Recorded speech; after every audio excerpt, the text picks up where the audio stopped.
안녕하세요. 2022년 온라인 통상 토크 콘서트 진행을 맡은 아나운서 여도은입니다. 각 분야의 전문가분들을 모시고 기업에서 관심 있어 할 만한 글로벌 통상 동향에 대해서 여러분과 이야기를 나눠보고 있는데요. 벌써 온라인 통상 토크 콘서트가 3회차를 맞이했습니다. 지난 통상 콘서트에서는 2022년 이 글로벌 통상 환경이 과연 어떻게 변화할지에 대해서 그 전망을 알아봤고요. 이번 3회차 때는 보다 구체적으로 과연 주요국들의 통상 정책이 어떻게 변화하고 있는지, 그리고 그 변화 속에서 우리 기업들은 어떻게 대응해야 할지에 대해서 자세한 이야기 나눠보도록 하겠습니다. 자, 오늘 통상의 신 두 분 모셨습니다. 먼저 대외경제정책연구원 정철 선임연구위원님 함께합니다. 어서 오세요. 안녕하세요. 자, 이어서 한국외국어대학교 강유덕 교수님 모셨습니다. 어서 오세요. 안녕하세요.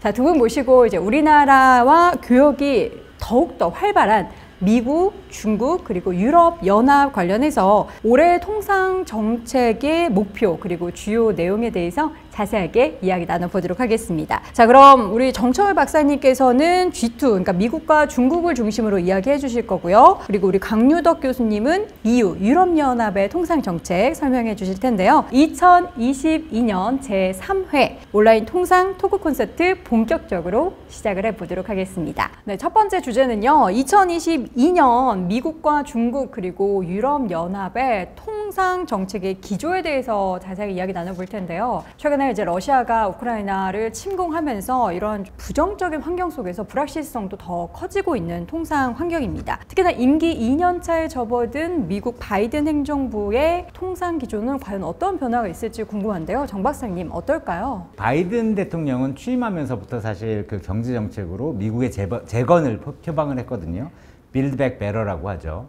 그 다음에 그 미국 통상 정책의 근간은 그 노동자 중심, 그래서 워커 센트릭 트레이드 팔러시라고 하는데요. 미국 무역대표부는 매년 3월에 통상 정책 어젠다를 발표하는데 올해 3월에도 발표를 했고, 역시 그 노동자 권익 보호라든가 그 탈탄소, 그 다음에 지속 가능한 환경 정책, 그 다음에 이제 공급망 강건성 강화라든가 팬데믹 대응, 이런 것들을 이제 그 주요 의제로 삼고 있는데요. 특히 주목할 만한 점은 그 미중 통상 관계를 재조정하겠다는 부분이 들어가 있는 겁니다. 그래서 미국 같은 경우에는 중국을 비시장 경제로 간주를 하고 있고요. 그 이유는 중국의 어떤 그 정책이라든가 이런 게 그 국가 자본주의, 스테이트 캐피탈리즘이라고 하는데요.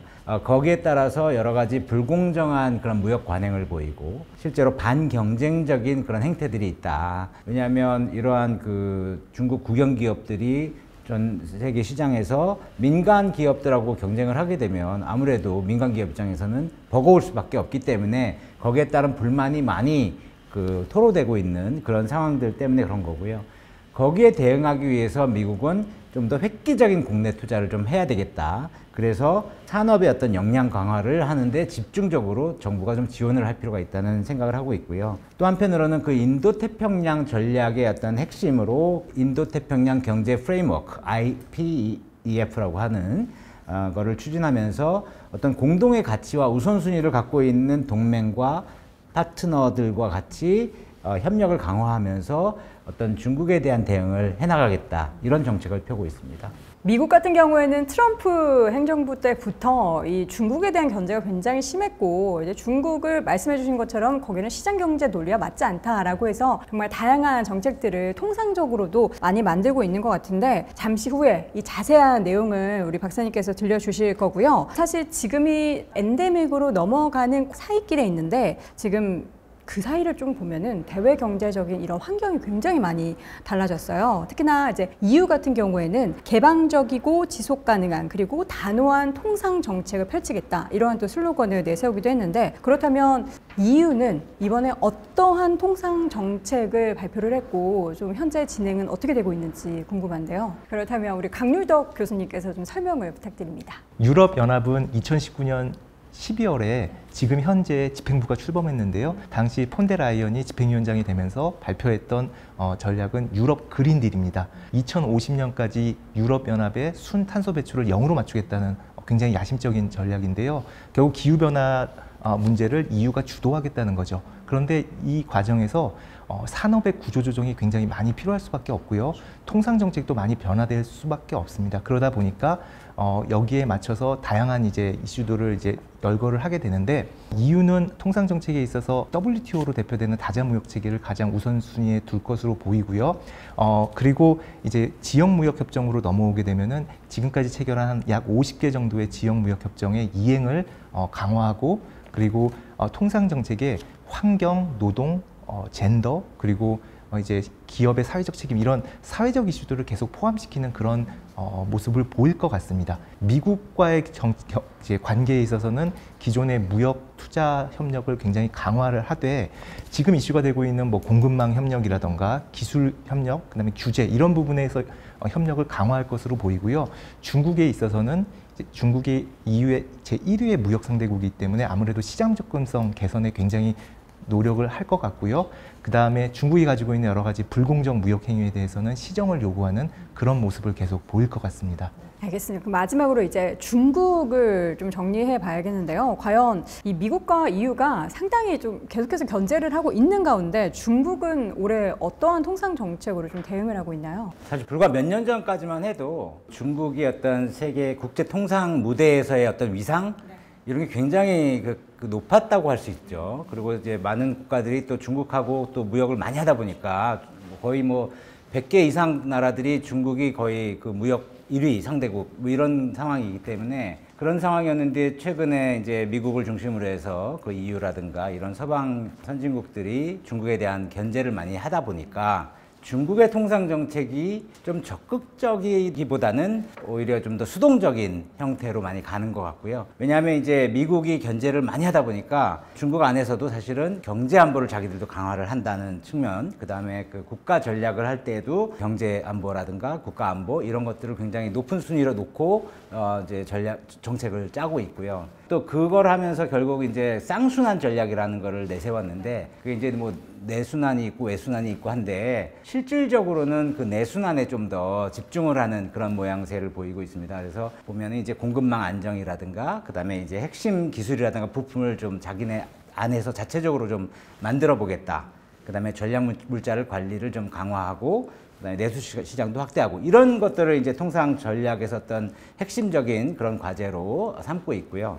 그 다음에는 이제 미국이 자기 동맹들 위주로 해서 어떤 그 대중 어떤 전선을 구축을 하다 보니까 중국은 또 중국 나름대로 중국 중심의 공급망, 이걸 만들어야 되겠다. 그런 생각을 하고 있는 것 같습니다. 그래서 기존에 자기들이 갖고 있는 양자 FTA라든가 어떤 다자, 그런 그 네트워크를 좀 활용하겠다는 거 하나 있고요. 그다음에 이제 1대1로 같이 자기들이 추진해 왔던 그런 정책이나 그런 전략들을 좀 같이 활용을 하면서 대응을 하겠다. 또 한 가지는 이제 글로벌 통상 거버넌스에 대해 좀 더 적극적으로 참여하고 그 거버넌스를 좀 주도하려고 하는 그런 모습을 보입니다. 그래서 이걸 통해서 예를 들면 CPTPP에 가입하겠다고 최근에 가입 신청을 한다든가, 대파라고 해서 이제 디지털 무역 협정에 들어가겠다는 그런 의사를 표시하고 있기 때문에, 결국은 이런 다자 협정을 통해서 국내에서의 어떤 제도 개선이라든가 경제 체질을 갖다가 좀 더 업그레이드 시키는 그런 방식으로 좀 대응을 하려고 하는 것 같습니다. 중국이 정말 뭐 여러 가지 면으로 성장을 정말 많이 했다라는 게 이런 통상 정책에서도 보여요. 예전에는 많이 이렇게 수용을 했다면 지금은 뺏길 거를 걱정을 해서 뭔가 문을 닫는 그런 모습들이 보이는데, 미국과 또 유럽연합이 견제할 만한 그러한 상대로 굉장히 많이 성장을 한 것 같습니다. 각 주요국들의 2022년 통상 정책 기조에 대해서 쭉 확인해 봤고요. 그러면 이제 가장 뭐 중요한 아젠다 중 하나가 될 수 있을 것 같아요. 미중 간의 이런 갈등 양상, 과연 앞으로 전망이 어떨지가 궁금한데, 바이든 정부 출범 이후에 미중 갈등의 영역을 보면은 경제적인 측면 그리고 안보적인 측면으로 더 오히려 확대가 되고 굉장히 세밀하게 더 침투를 하고 있는 상황으로 보여집니다. 최근에는 뭐 대중 관련해서 기술 통제 단독으로 대응했었던 미국이 TTC라는 것을 통해서 EU를 함께 좀 참여시키기도 했는데, 이렇게 미중 간의 전략 경쟁이 올해는 과연 또 어떻게 양상이 진행이 될지가 궁금한데요. 정 박사님, 어떻게 될까요? 사회자님께서 지금 말씀하신 거에 되게 핵심적인 내용들이 들어가 있는데요. 하나는 이제 트럼프 대통령은 양자 중심의 어떤 해결, 그러니까 미국과 다른 국가, 예를 들면 중국, 아니면 미국하고 EU 이렇게 따로따로 했다고 하면 바이든 행정부에서 가장 큰 차이점은 동맹들을 좀 끌어들여서 같이 중국에 대한 어떤 견제를 하겠다는 거거든요. 그게 큰 차이점이고요. 그다음에 아까 말씀하신 그 경제하고 안보. 그래서 최근에 이제 경제 안보라는 단어가 굉장히 많이 지금 유행을 하고 있잖아요. 사실 굉장히 중요한 이슈가 됐고, 그 경제 안보가 그렇게 된 이유 중에 하나는 그 안에 가장 중요한 건 기술입니다. 특히 이 미래 기술, 신기술이라고 하는 것들이 굉장히 중요하고요. 이게는 왜냐하면 기술이 결국 우리 미래의 어떤 성장 동력이기도 하고 또 안보에서도 중요합니다. 그러니까 우리가 그 듀얼 유스라고 그래가지고 이중으로 쓸 수 있는 그런 용도가 있는 기술들인데요. 이게 상업용으로만 쓸 수 있는 게 아니라 군사용으로도 쓸 수 있기 때문에 그런 이중적인 그런 용도 때문에 미국이 안보를 이유로 해서 어떤 기술을 중국으로 유출되지 않게 하는데 굉장히 역점을 두고 있다. 그거는 이제 트럼프 때부터도 그랬고 바이든 행정부 들어서도 여전히 그 기조는 이어가고 있는 거고요. 마찬가지로 지금 중국 같은 경우도 반도체 굴기라든가 이런 것들 얘기를 했었잖아요. 그래서 디커플링이라고 하는 서방의 탈중국화, 특히 공급망에서 중국을 좀 배제하려고 하는 그런 움직임에 대해서 단호히 반대를 하면서 중국은 다자 무역 체제를 적극 지지하고 이걸 수호하려고 한다. 그거는 결국 중국이 자기들의 어떤 국익을 위해서 취할 수밖에 없는 그런 입장인 거고요. 미국 같은 경우는 오히려 WTO라든가 이런 다자 체제에 대한 기대가 굉장히 떨어져 있는 상태고 실제로 지금 다자 체제가 잘 작동하지 않고 있는 것이 사실입니다. 그래서 분쟁 해결 기구라든가 여기에 뭐 상수 기구에 상임위원이 한 명도 없어요. 원래 7명이 있어야 되는데 다 자기들 임기가 끝났는데 미국이 반대해가지고 더 이상 우리가 선임을 하지 못하는 상황이거든요. 그러니까 그 기능은 이제 정지된 상태죠, 사실은. 그렇기 때문에 지금 미국에서는 오히려 혁신 경쟁법이라고 해가지고 미국의 어떤 그 과학기술 발전 그리고 그 산업 경쟁력의 우위를 확보하기 위한 그런 노력을 통해서 핵심 산업의 경쟁력을 강화시키겠다. 말하자면 산업정책의 부활이라고 할 수 있거든요. 오래전에 우리가 거의 용도 폐기했다고 생각할 수 있는 그 산업정책을 미국이라든가 EU라든가 이런 선진국들이 부활시킨 이유 중에 하나는 중국이 WTO 가입하고 그 이후에는 시장 경제에 잘 편입할 거라고 생각을 했었는데 그렇지 않고 중국은 중국만의 독특한 체제를 만든 거죠. 국가 중심의 국가 자본주의를 통해서 이런 산업 정책도 쓰고 다자 무역 체제의 이점 같은 것들도 활용을 하고 하면서 자국의 발전을 위해 활용을 했다. 그런 상황이기 때문에 미중 간의 그런 갈등이 심화되고 있는 실정입니다. 나아져야 되는데 오히려 사실 굉장히 더 첨예하게 섬세하게 더 갈등이 격화되고 있다. 사실 트럼프에서 바이든 행정부로 넘어올 때 그 점이 가장 걱정이 됐는데 실질적으로도 그렇게 좀 진행이 되고 있는 것 같습니다. 반면 유럽연합 같은 경우에는 중국을 대할 때 있어서 미국보다는 좀 덜 한 것 같아요. 뭐 전면적으로 라이벌 관계다라기보다는 EU가 중국 그리고 중국이 EU를 보는 시선들이 조금 더 따뜻하게 보이긴 하는데 서로 어떻게 좀 보고 있습니까, 강 교수님? 아까 전에 EU의 대외 정책의 기본 기조를 전략적 자율성이라고 말씀드렸는데요. 중국을 대하는 EU의 태도도 어느 정도는 미국과 달린 자율적인 태도를 가지고 있습니다. EU가 중국을 대할 때 보이는 모습은 분야별로 다른데요. EU는 중국을 기후변화라던가 보건이라던가 이렇게 상호 간에 일치된 어떤 목표를 가지고 있는 분야에서는 협력 파트너로 보고 있고요. 반면에 이제 경제적인 영역, 이건 무역 협상, 투자 협상 이런 협상을 해야 되는 이런 분야에서는 일종의 협상 파트너로 보고 있고요. 반면에 이제 기술적 리더십, 핵심 기술에 대한 어떤 선점 이런 분야에서는 경쟁자로 보고 있습니다. 그리고 민주주의와 같은 어떤 거버넌스, 정치적 체제에 있어서는 체제적 라이벌로 중국을 간주를 하고 있습니다. 그래서 이제 중국에 대해서 어떤 전면적인 라이벌 관계로 보는 것이 아니라 이 분야에 따라서 경우에 따라서 협력, 협상, 그다음에 경쟁 그리고 라이벌 이렇게 관계가 이렇게 복합적으로 정리된다고 이렇게 볼 수가 있습니다. 그런데 이렇게 복합적으로 나타날 수밖에 없는 이유 중에 하나는 EU는 27개 국가로 구성된 일종의 연합체입니다. 개별 국가들이 가지고 있는 중국에 대한 인식이 다 조금씩 다를 수밖에 없어요. 사실 많은 국가들 중에서 중국에 대해서 무역 수지 흑자를 보고 있는 나라는 사실 자원부국을 제외하고는 몇 나라 없습니다. 사실 한국도 무역 흑자를 보고 있는데 독일 같은 경우는 굉장히 많은 무역 흑자를 보고 있거든요. 그런데 중국에 대해서 강경한 대응 대응을 통해서 이렇게 많은 사업 기회를 다 날려버릴 수는 없는 일이죠. 그러다 보니까 이제 경제적인 영역에 대해서 얘기할 때는 협력의 형태로 나타나는데 신장, 위구르, 홍콩 이런 곳에 있어서의 인권 유린 관련해서 이제 언급을 할 때는 체제적 라이벌의 모습을 이제 보이게 되는 거죠. 한마디로 얘기하면은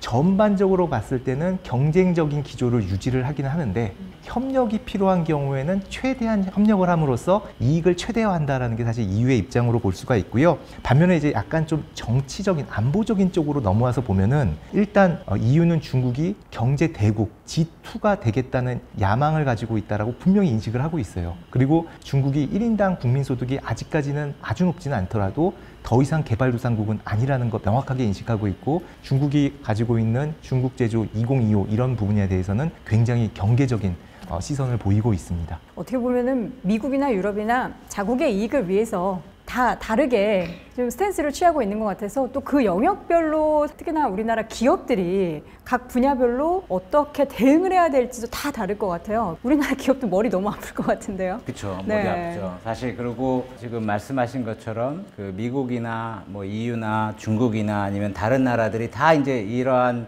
변화된 환경에 대해서 전략적으로 지금 접근을 하고 있는 거거든요. 근데 그 하는 방식이 다른 거예요. 사실 트럼프 행정부 때하고 바이든 행정부 때하고 목표는 같지만 방법이 다르다. 그러면 우리 기업들도 그 달라진 방법, 그다음에 달라진 세계 경제 환경에 맞춰서 전략적으로 우리가 대응을 할 필요가 있다는 생각을 하나 하고요. 또 한 가지는 특히 이제 이게 기업들 입장에서는 이제 살아남는 그 생존의 문제가 되는 거고, 근데 잘 살아남기 위해서 또 해야 될 일들이 있는 거잖아요. 특히 우리가 이제 코로나 팬데믹을 겪으면서 굉장히 이제 느끼게 된 거는 어떤 공급망의 어떤 병목 현상이라든가 공급망이 교란되는 현상, 또 일부 붕괴되는 현상, 여기에 대해서 우리가 그동안은 잘 준비를 많이 못 해놓은 상황이다. 따라서 앞으로는 눈앞에 보이는 당장의 이익보다는 좀 더 중장기적인 관점에서의 어떤 전략을 수립할 필요가 있고요. 그런 측면에서 봤을 때 비록 비용은 좀 더 들지 몰라도 공급원을 좀 중복적으로 활용한다든가 또 공급원을 좀 더 다양화시키는 그런 노력이 좀 필요하다는 생각이 일단 하나 들고요. 또 한 가지는 일단 지금 그 공급망이라든가 이런 게 뭐 미국 중심 또는 중국 중심 이렇게 해서 나뉘어질 가능성이 있기 때문에 선진국이랑 개도국에 대한 어떤 전략을 좀 차별화시켜서 만들 필요가 있다는 생각이 하나 있고요. 그 다음에는 중장기적인 관점에서 봤을 때 예전같이 우리가 그냥 중상주의적으로 그걸로는 이제는 힘들다, 지속 가능하지 않다. 그래서 이제 ESG가 요즘 중요한데 ESG를 좀 중시하면서 현지화를 좀 잘 하는 그런 전략이 결국은 장기적으로 기업에도 이익이 될 수 있는 것이고 또 공급망도 좀 더 안정화시킬 수 있는 그런 거기 때문에 현지 파트너들 또는 현지 어떤 소비자들과의 어떤 관계를 구축하는 데 있어서 ESG 경영을 잘 활용할 필요가 있다는 생각을 하고, 따라서 이제 비용 감축이라든가 효율성만 중시했던 과거와 달리 이제는 좀 더 안정성이라든가 이렇게 좀 변화된 세계 질서 이런 것들을 고려해서 투자라든가 비즈니스 전략을 좀 짤 필요가 있다, 이렇게 생각을 합니다. 기업들도 많이 느끼셨을 것 같아요. 뭐 단기적으로 사실 매출이 막 올라가는 거, 그리고 비용이 너무 증가하는 거에 대한 부담은 있긴 하지만 한번 이런 공급망 대란을 겪고 나서는 전략들이 정말 중요하다라는 걸 느끼셨을 것 같은데, 강 교수님은 기업들이 좀 어떻게 대응해야 된다고 보십니까? 정철 박사님께서 말씀해 주신 내용하고 거의 비슷한데요. 유럽연합에 주목을 해서 볼 것 같으면은 세 가지 이슈가 있을 것 같아요. 첫 번째는 유럽 국가들이 공급망 재편을 시도하는, 공급망 복원을 시도하는 어떤 그런 경우에 어떻게 할 것인가. 그 다음에 또 두 번째는 통상 의제를 노동이나 환경, CSR, 젠더 이런 사회적 이슈로 이렇게 확대해 나갈 경우 어떻게 대응할 것인가. 그래서 마지막으로 우크라이나 사태 문제를 좀 짚어볼 수 있을 것 같아요. 먼저 공급망 복원 관련해서는 유럽 국가들은 신기술 분야, 이런 핵심 산업 분야의 리더십이 점점 아시아 쪽으로 넘어가고 있다는 것에 대해서 절감을 하고 있어요. 그러다 보니까 본인들도 가능한 본인의 영내에 공급 생태계를 이제 구축하기 위해서 굉장히 노력을 하고 있거든요. 그럼 이런 노력을 할 때 한국 기업들은 어떻게 할 것인가, 이거를 잘 생각해 봐야 될 필요성이 있을 것 같아요. 차제에 유럽에 있는 생산시설을 활용을 해서 EU가 추진하고 있는 여러 가지 공급망 복원 계획에 적극적으로 동참하는 방법도 한 가지 방법이라고 생각하고요. 그 과정에서 한국에 있는 생산시설과 유럽에 있는 생산시설과의 연관관계를 어떻게 조율할 것인지 이 분야를 좀 생각을 할 필요가 있다고 생각이 되고요. 그 다음에 사회적 이슈, 노동이나 환경 이쪽으로 통상 의제가 점점 확대되는 이런 측면에 볼 경우에는 결국 국내에 있어서 ESG 경영의 중요성이 더 강조될 수밖에 없습니다. 유럽연합이 추진하고 있는 법안 중에 공급망 실사와 관련된 법안이 있는데요. 이거는 특정 기업이 유럽에다 제품을 수출할 경우에 그 제품의 공급망이라고 할 때 2차 벤더, 3차 벤더를 의미하는데 이 공급망에서 어떻게 노동과 환경 규제를 준수하는지 이런 것까지 보겠다는 거거든요. 결국은 이런 사회적 이슈에 대해서 기업들이 조금 더 신경을 쓸 수밖에 없는 이런 상황에 직면하게 됐고, 국내 정책 당국 입장에서는 선 적응할 수 있도록 제도를 계속 개선해야 될 그럴 필요성이 있다고 생각이 되고, 이제 마지막으로 우크라이나 사태는 좀 급박스러운 거긴 한데 EU 차원에서는 대러시아 에너지 의존도를 줄이기 위해서 굉장한 노력을 이제 할 거거든요. 그렇게 되면 이건 산업 구조 전반에 있어서 굉장한 구조 조정이 있을 수밖에 없고요. 국제 에너지 시장도 굉장히 큰 단기적으로는 스트레스에 직면할 가능성이 큽니다. 그럼 우리나라 기업 입장에서는 에너지를 수입해야 되는 그런 상황이 될 수도 있기 때문에 어느 정도 영향을 받을 수밖에 없고, 또 긍정적인 면을 보면은 유럽의 에너지 구조가 재편되면서 국내 기업들이 또 사업 기회를 발굴할 수 있는 그럴 가능성도 있습니다. 더 많은 유조선과 천연가스 운반선이 필요할 거고요. LNG 터미널이 더 필요할 것이고, 이런 수많은 예들이 있거든요. 그래서 이런 분야에 준비가 필요하지 않을까 싶습니다.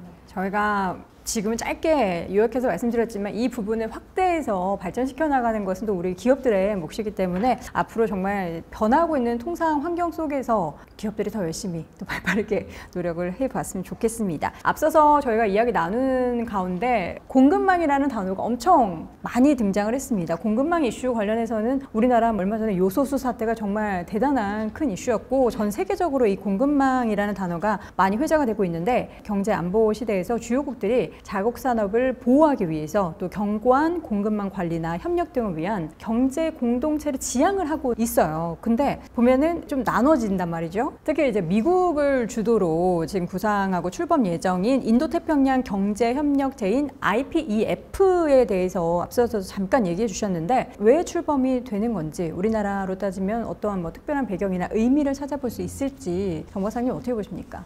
네, 인도태평양이라는 용어가 사실 조금 낯선 단어거든요. 맞아요. 원래는 우리가 이 지역을 아시아태평양 지역이라고 해서 네. 아태 지역 이렇게 아태. 불러왔었거든요. 맞아요. 근데 이제 오바마 대통령 때는 피보트 에이시아, 그래서 아시아 태평양을 중시하는 전략을 했고, TPP라는 게 사실 그때 추진이 된 거고요. 그 다음에 트럼프 대통령이 들어서면서 인도퍼시픽이라는 용어를 사용하기 시작했고, 이게 이제 군사 안보라든가 경제 분야에서 중국과의 경쟁을 공식 선언한 거라고 보시면 되고요. 바이든 정부 들어서서 인도태평양 전략이 본격화됐다, 이렇게 보시면 되는데, 인도태평양 전략 안에서 특히 경제 부분을 다루는 게 IPEF다. 인도태평양 경제 프레임워크라고 하는 건데, 이 IPEF는 기본적으로 영내의 어떤 새로운 통상 질서를 구축하겠다는 걸 목표로 합니다.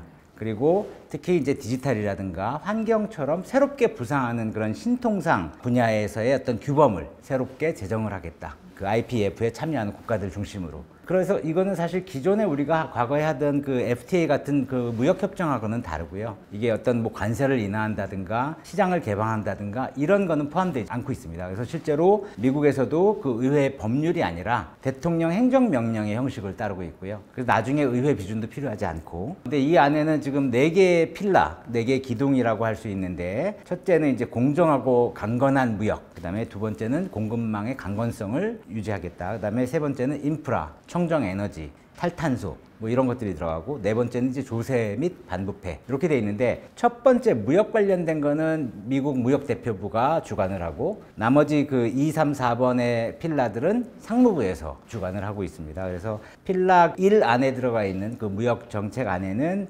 디지털 노동 환경, 그 다음에 무역 원활화, 투명성, 이런 것들, 규제, 이런 것들도 포함이 되고요. 기본적으로 대중국 견제를 위한 새로운 지역 경제 안보 협력체라고 보시면 될 것 같습니다. 이제 우리나라도 같이 함께 한다면 뭔가 공급망 관련해서는 정책적으로도 달라짐이 좀 있을 것 같고, 있어야 하고, 그런 것들이 좀 기대가 되고 있습니다. 이게 이제 미국이 EU하고는 TTC라는 걸 하잖아요. 무역기술협의회를 운영을 하는데, 이제 이쪽 아시아 쪽하고는 IPEF를 중심으로 해서 아마 이제 정책을 펴겠다, 이런 것 같아요. 자, 그렇다면 공급망 관련해서 유럽연합은 어떠한 전략이 있을까요? 공급망 관련된 EU의 입장은 미국하고는 좀 달라요. 그걸 좀 살펴보면요. 무역이 부품이라던가 공정 단위로 이루어지는 현상을 글로벌 가치사슬 GVC라고 글로벌 밸류 체인이라고 하지 않습니까? 근데 EU의 통상 정책을 보면은 이 공급망 그리고 GBC의 활용을 굉장히 권장하는 방향으로 통상 정책이 만들어져 있어요. 그리고 최근까지도 역외에 있는 가치사슬을 역내로 갖고 들어오려는 배타적인 움직임을 보이고 있지는 않아요. 그 이유를 살펴보면은 EU는 전통적으로 다자주의 체제를 중시하면서 다자주의에 기반을 두는 무역 질서를 유지를 해왔는데요. 물론 이제 이 과정에서 아시아 지역으로 많은 제조업 생산 시설이 이전했던 것은 사실인데 세계화 차원에서 일어난 자연스러운 현상으로 바라보는 시각이 우세하고요. 그러다 보니까 아시아 지역에 있는 역외에 있는 공급망을 유럽 역내로 갖고 들어와야 된다는 움직임은 미국에 비해서는 현저히 적습니다. 그런데 반면에 이제 이러한 움직임과 별개로 또 이제 공급망에 대한 우려가 일어나는 건 사실인데요. 일단 제조업 분야에서의 리더십이 아시아 지역으로 이동했다는 인식은 유럽도 가지고 있어요. 이런 인식이 처음 시작되는 게 대략 2012, 13년 정도부터가 아닐까 싶어요. 이 당시에 유럽에서 나온 여러 가지 정책 보고서들이나 여러 가지 정책들을 보면은 오히려 한국과 같은 아시아 국가들을 벤치마킹 하려고 하고 있어요. 그래서 과거에는 우리가 이제 배웠는데 그들이 이제 우리로부터 배우려는 그런 입장을 보이고 있고, 특히 전기차 배터리, 그다음에 반도체, 수소 에너지 이런 분야는 유럽연합이 굉장히 키우려고 노력을 하고 있는 분야인데 반면에 리더십은 아시아 쪽에 있거든요. 이러다 보니까 불안감을 조금씩 갖고 있는 거죠. 그 두 번째 또 요인은 코로나19 사태인데요. 아마 코로나19 초기에 유럽 내에서 의료물자 부족 사태 아마 기억하실 거예요. 사실 그 의료물자 중에는 마스크처럼 굉장히 단순한 그런 물자도 있는데 그마저도 유럽에서 생산을 하고 있지 않은 거예요. 그러다 보니까 본인들이 이제 공급망을 복원을 해야 된다는 이런 동기가 이제 발생을 하게 되고요. 실제로 코로나19 사태 기간 동안에 엄청나게 경제 충격을 얻어서 경제 성장률이 2020년에 보면 뭐 마이너스 거의 10% 나오는 국가들도 있지 않습니까? 이런 것들에 대응하기 위해서 경제 회복 기금을 이제 마련했는데요. 그 규모가 7,500억 유로, 한 100조 원 정도 돼요. 근데 이 금액을 보건 분야에만 투자하는 것이 아니라 디지털이라던가 공급망 복원에 기여할 수 있는 이런 분야에 투자하겠다는 것이 이제 유럽연합의 입장입니다. 그럼 관련해서 좀 세부적인 주요 정책 몇 가지 좀 확인해 볼까요? 제가 공급망 재편이라는 표현을 토론하면서 많이 쓰는데 유럽에서는 재편이라는 단어는 사용하지 않습니다. 새롭게 만드는 거잖아요. 예, 재편이라는 거는 뭐 reshaping, reorganization 뭐 이런 단어인데요. 한결같이 유럽에서는 resilience라는 단어를 사용을 합니다. 복원이라는 단어를 사용을 하고요. 아시아로 간 공급망을 유럽으로 끌어들인다는 개념보다는 원래 유럽에 있어야 되는 공급망을 지킨다라는 어떤 그런 개념으로 접근을 하게 됩니다. 대표적인 예가 전기자동차 배터리라고 볼 수가 있는데요. 대부분의 유럽 국가들이 2040년까지 내연기관 신차 판매를 금지를 시켰어요. 2035년까지 더 땡길 수도 있을 것 같아요. 그런데 유럽에서 생산돼서 판매되는 전기차에 들어가는 90%의 배터리는 다 한국, 중국, 일본이 생산을 합니다. 유럽이 생산하는 건 굉장히 소량이에요. 그러다 보니까 본인들의 기후변화 대책, 전기자동차 전략 이런 것들이 아시아 기업에 의존하게 된다는 어떤 우려를 갖게 되고요. 이런 측면에서 이제 본인들이 이 분야를 키우려고 하게 되죠. 그러면서 다양한 보조금 사업들을 이제 개발을 하게 되는데 대표적인 분야가 방금 말씀드린 배터리, 반도체, 수소 에너지 분야라고 볼 수가 있어요. 사실 EU는 공정 경쟁을 강조하기 때문에 회원국이 자국의 산업에 대해서 보조금 지급하는 걸 굉장히 금지를 하거든요. 그래서 까다롭게 만들어 놨는데 이거를 규제를 완화함으로써 보조금 사업이 가능하도록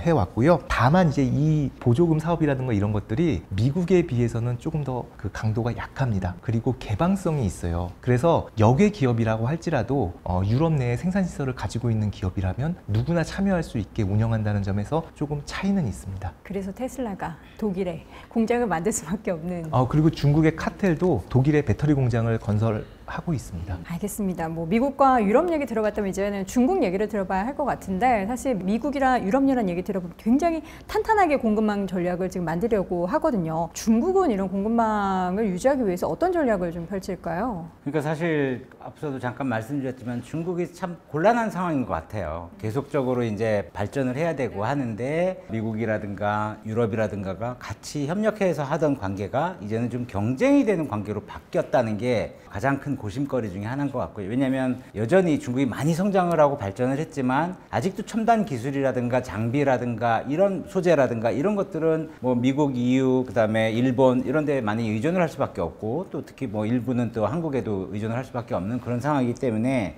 근데 이제 더 이상은 그런 것들이 쉽게 접근이 되지 않는 그런 또 환경이 되었다는 점이죠. 그래서 고육지책으로 중국은 국내에서의 어떤 경쟁력을 강화하는 쪽으로 일단 방점을 두고 있는 것 같고요. 기술 역량을 좀 자주적으로 키우겠다든가. 근데 중국 생각은 이런 것 같아요. 이게 결국 시간은 중국 편이다. 이걸 장기전으로 대응할 수밖에 없다. 그렇게 생각을 하면서 홍색 공급망을 구축한다든가 뭐 1대1로를 좀 활용한다든가 이런 식으로 하는데, 문제는 사실 1대1로에 참여하는 국가들을 보면 그 선진국도 없고 사실 첨단 기술 갖고 있는 데가 없잖아요. 그래서 그렇게 공급망 구축해 가지고는 사실 제대로 대응이 안 된다는 거죠. 그리고 실제로 반도체 굴기 같은 거를 하려고 해도 중국이 사실 그 수요는 굉장히 높지만 실제로 반도체 산업에서의 어떤 자금률 이렇게 따져보면 10몇 %밖에 안 되거든요. 그럼 이건 요원하다는 거죠. 아직도 그 상당 부분을 선진국들에 그 의존할 수밖에 없는 그런 상황에 있다는 점에서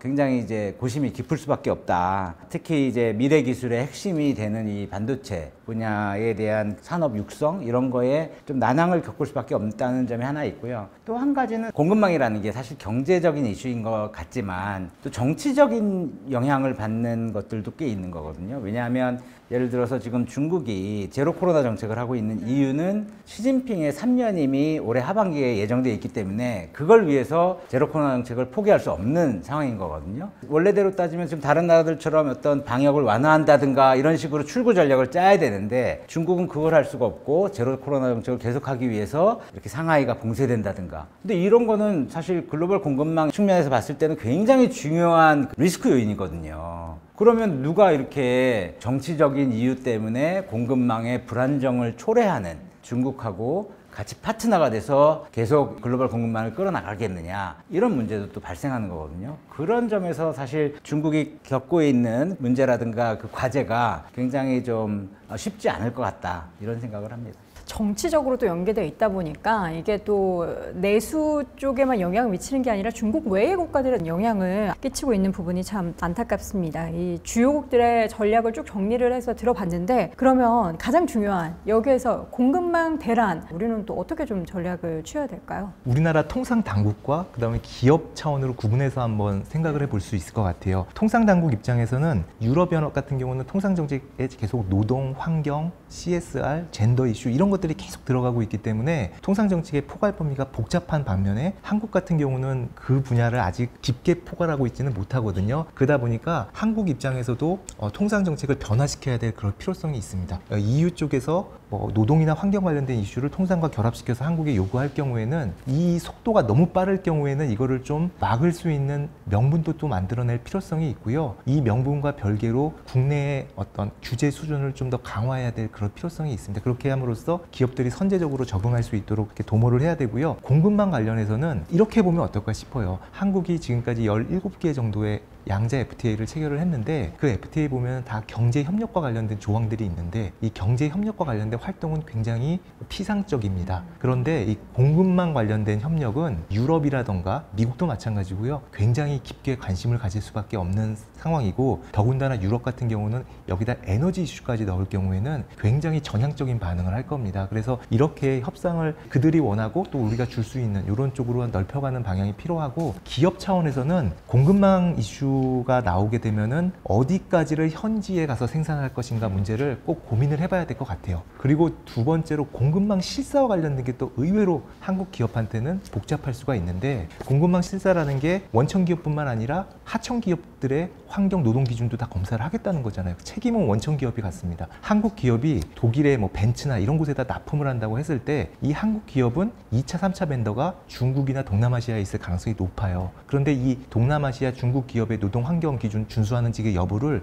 한국 기업이 관리를 해야 됩니다. 그러다 보니까 굉장히 큰 부담을 갖게 되죠. 그래서 공급망 전반에 걸친 관리를 국내 기업 차원에서는 좀 더 강화해야 될 그럴 필요성이 있겠습니다. 정 박사님은 어떻게 생각하십니까? 저도 강 교수님이 얘기하신 것 중에서 좀 중요한 부분이 경제협력 얘기를 했는데, 사실 지금 어떤 패러다임이 좀 바뀌는 시기인 것 같고요. 여러 가지로 이제 대전환이 되는 시기에서 특히 환경이라든가 노동처럼 우리가 기존의 무역 통상에서 아주 중요한 의제가 아니었던 것들이 이제 들어오고 있단 말이죠. 그러면 결국은 사실 시장 개방이라든가 아까 얘기했던 무슨 뭐 관세이나 이런 걸 통한 어떤 협상, 이걸 통해서 무역협정을 하는 것보다는 공급망이라든가 환경 기후변화라든가 탈탄소라든가 이런 부분에서는 협력이 훨씬 더 중요해지는 그런 상황이 됐다. 상당히 그런 대전환기에 있다는 것이고요. 그래서 저는 우리나라가 기본적으로 다양한 그 국제협력체에 가능하면 참여를 해야 된다. 그게 하나의 원칙으로 삼아야 된다. 그러니까 예를 들면 그런 거죠. 지금 IPF에 참여를 하는데 그렇게 되면 중국에서 상당히 반발이라든가 뭔가 좀 안 좋은 반응이 있을 거라고 지금 예상이 되잖아요. 하지만 우리는 기본적으로 대외 경제가 중요한 그런 그 국가이기 때문에 우리가 뭐 어디엔 참여하고 어디에 안 하고 이런 식으로 하지 말고 가능하면 다 참여하는 쪽으로, 그게 뭐 미국이 주도하는 것이든 아니면 중국이 주도하든 EU가 주도를 하든 가능하면 그러한 그 다자협력체 참여를 하고 그다음에 거기에 참여해서 우리의 입장이라든가 국익을 좀 반영시킬 수 있도록 노력을 할 필요가 있다고 저는 일단 생각을 하고요.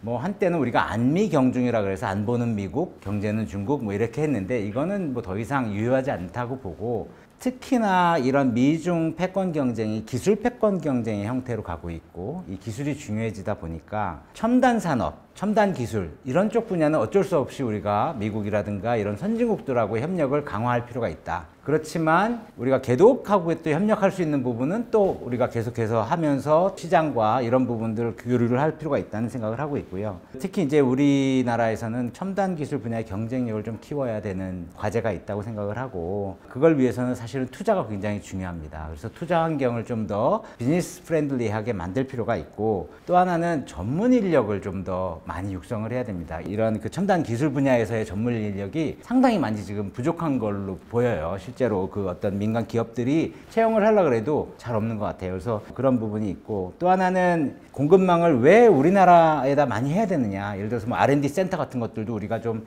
유럽이라든가 이런 데서 같이 해가지고 우리나라에 만들고 하는 게 왜 중요하냐면 산업 공유지라는 개념이 있거든요. 그게 뭐냐면 인더스트리얼 커먼스라고 하는 건데, 산업의 일부를 막 띄워가지고 해외로 많이 나갔잖아요. 가장 생산 비용이 낮은 데로. 그러다 보니까 산업 생산 파트와 관련된 어떤 전문 기술이라든가 노하우 이런 것들이 다 해외로 빠져나가는 거예요. 근데 그게 국내에 같이 있으면 상당히 시너지도 일으키고 파급 효과 같은 것들이 많이 있어서 경제에 굉장히 긍정적인 어떤 영향을 줄 수 있는데, 이제 그런 부분들을 생각했을 때는 해외 투자도 끌어들이고 국내 기업들의 투자도 늘릴 수 있는 방식으로 가는 게 굉장히 중요하다는 거고요. 방금 두 분께서 말씀해 주셨던 이런 내용들이 보면은 뭐 하루아침에 이루어질 수 있을 만한 내용들이 아니에요. 뭐 5년, 10년 두고 보면서 향후에 있을 리스크를 우리가 좀 줄일 수 있는 여러 가지 방안인 것 같은데, 그게 또 속도를 조금 더 낸다면 우리에게는 조금 더 좋은 환경들이 마련될 것 같습니다. 자, 이제 마지막 주제로 넘어가 보도록 하겠습니다. 앞서서 잠깐 언급됐었던 러시아의 우크라이나 침공이 계속해서 진행이 되고 있는데, 이번 사태가 이제 통상적인 측면에서 봤을 때, 그리고 우리나라 수출 기업에도 굉장한 또 영향이 실질적으로 받고 있는 상황인데, 구체적으로 어떠한 영향이 있는지, 또 우리 기업들은 대응을 어떻게 해야 되는지를 이야기 나눠봐야 될 것 같은데요. 강 교수님 어떻게 보십니까? 러시아로부터 에너지 수입은 유럽연합에 있어서는 굉장히 중요하고요. 에너지의 총 수요를 보면은 그게 에너지 믹스라고 부르는데요.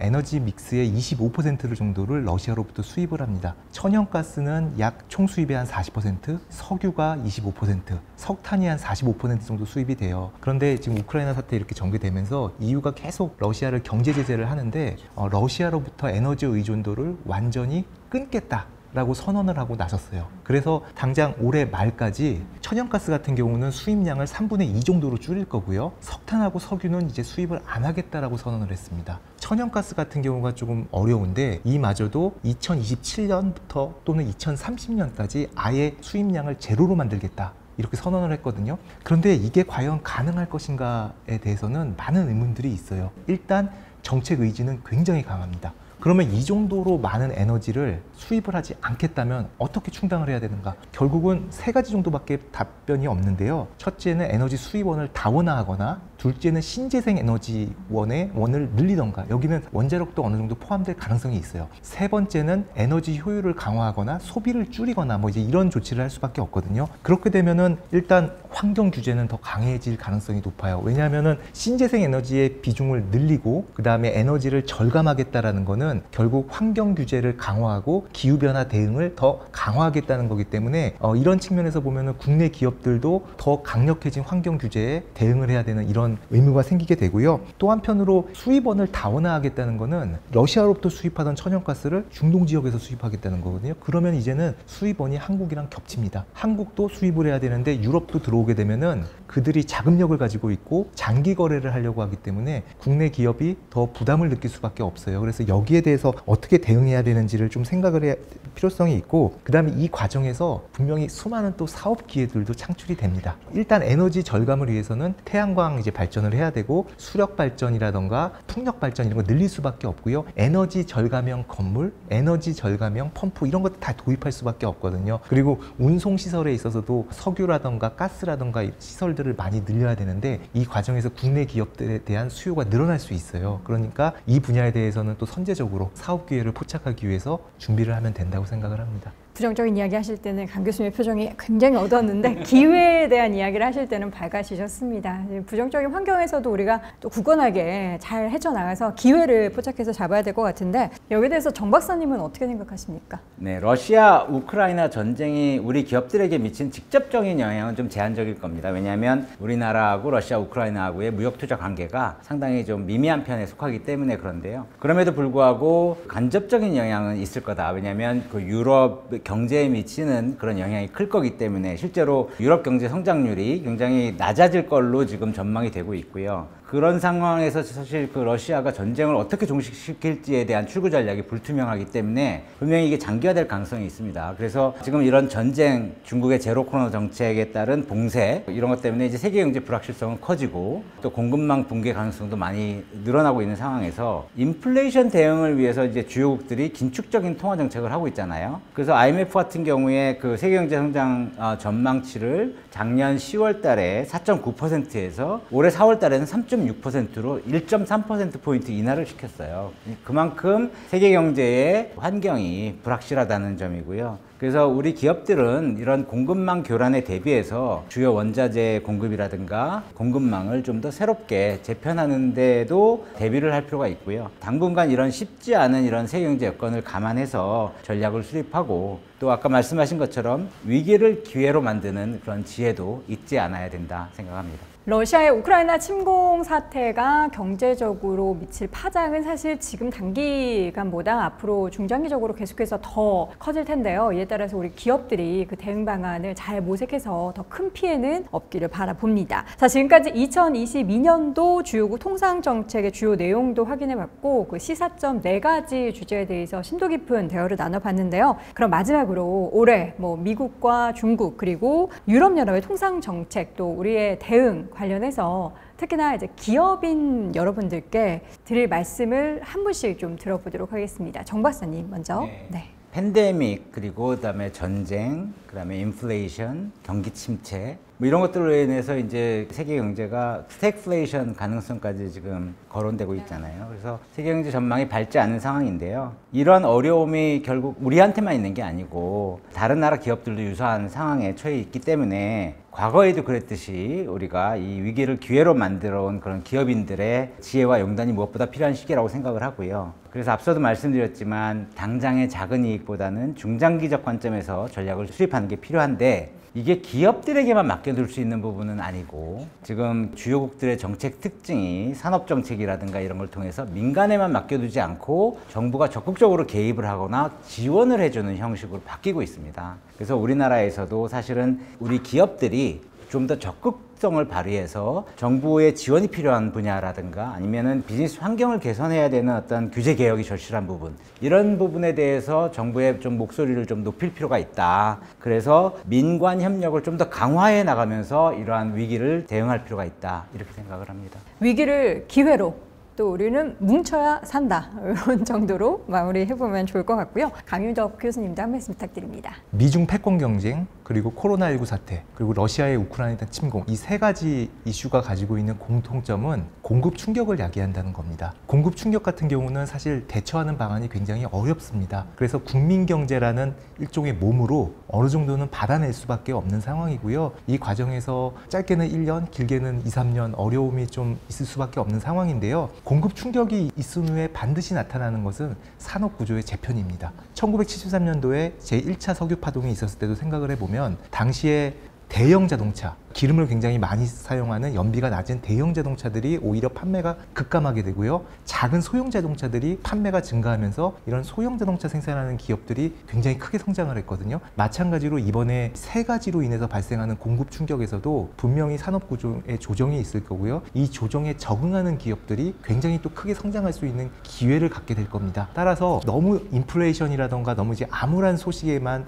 집중하는 것이 아니라 이러한 사건이 지나가고 난 후에 어떠한 사업 기회들이 벌어질까, 이것을 한번 좀 예상을 해본다면 분명히 또 다른 기회를 만들어낼 수 있을 것이라 이렇게 생각을 합니다. 산업 재편 속에서 기회를 잡아라. 그러려면 더 바쁘게 우리 기업인들도 열심히 움직여야 할 것 같습니다. 자, 지난해 우리나라는 정말 빠르게 변화하는 그 글로벌 통상환경 변화 속에 정말 어려운 상황 속에서도 다각적인 대응을 통해서 역대 최고의 수출 실적을 달성을 했습니다. 올해도 정말 많은 기업들이 더 좋은 실적을 달성하기를 바라는 바이고요. 또 오늘 이 시간 깊이 있는 이야기를 해주신 두 분, 정철 박사님 그리고 강유덕 교수님께도 감사 말씀드립니다. 고맙습니다. 네, 감사합니다. 감사합니다. 자, 그리고 끝까지 함께해 주신 여러분께도 감사 말씀드립니다. 고맙습니다.